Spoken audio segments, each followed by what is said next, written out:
Mag-a-apply lang sana ng loan pero problema ang natuklasan ng isang miyembro ng Pag-ibig Fund sa kanyang account. Nailipat kasi ito sa kanyang kambal. Inalam ng inyong kapuso action man kung bakit nangyari yan. Plano sanang mag-loan ng Pag-ibig Fund member na si Ronald nitong Hunyo pero sa halip na mapakinabangan, natuklasan niyang nailipat ang Pag-ibig membership ID niya sa kakambal. Nasyak na po ako bilang gano'n po yung nangyari na nag-merge po yung account namin.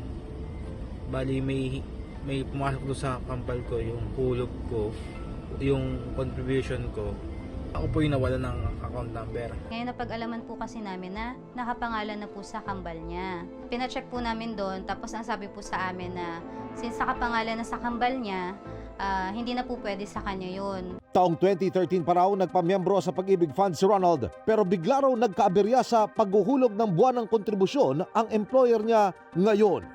Sabi po kasi ng bagong employer na hindi po mahulugan yung Pag-ibig number ko.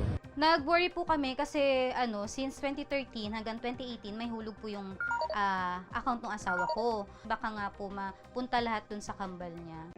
Ayon sa kambal ni Ronald, Hindi niya rin po alam kasi nung kumuha daw po siya ng ng first loan niya, wala pa po siyang loyalty card na yon, time na yon. 2015 po.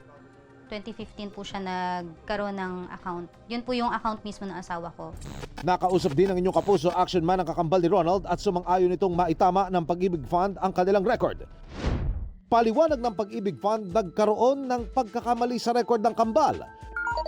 Matapos nating maipaalam sa ahensya ang sumbong, naresolba na ito makaraang makipag-ugnayan sila sa kambal. Sa ngayon ay naisaayos na ang kanilang Pag-ibig Savings at Loan Records kabilang ang pagtatakda ng angkop na membership ID para sa dalawa. Gusto ko lang po pasalamat po sa pagtulong niyo po sa amin. Salamat po kasi kahit pa paano binigyan niyo po kagad ng aksyon, tinulungan niyo po kami.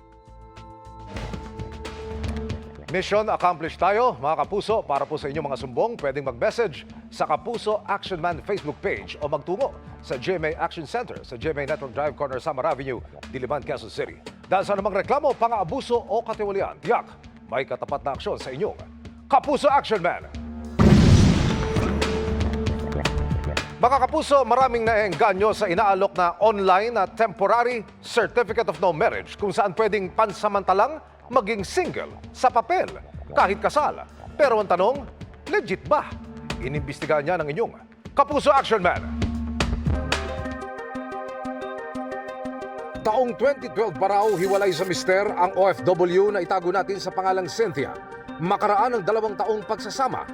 Dahil 9 na taon nang nagtatrabaho sa ibang bansa, agaw pansin daw ang alok na temporary certificate of no marriage online. Nakikita ko po kasi sa group na ang daming nag-o-offer doon, tapos marami din ang nagpapagawa. Hindi ko naman po sana inaano yung Senomar. Ang sa akin lang sana yung mapalaya ko yung sarili ko doon sa marriage na ilang taon nang hiwalay kami. Iniisip ko na magagamit ko yun someday. Tampok sa online post na pansamantala raw magiging single ang mga naikasal na.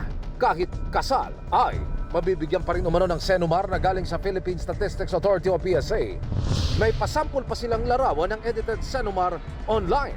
Mga kapuso, talamak ang bentahan ngayon online ng mga tinatawag na temporary certificate of no marriage. Pero ang one-time use Senomar, legal ba na gamitin? Dumulog ang inyong kapuso action man sa PSA.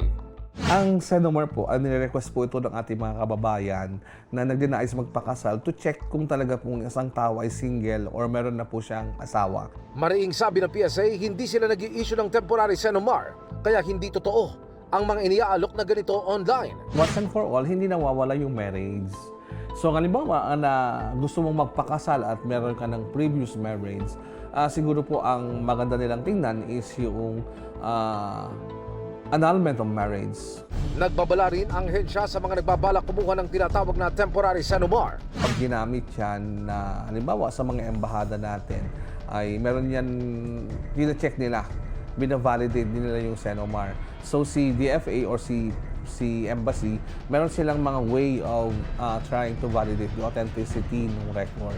Once na matingnan po yun at mag-request yung end user ng kopya, i-compare doon sa binigay sa kanila, mahuhuli po sila.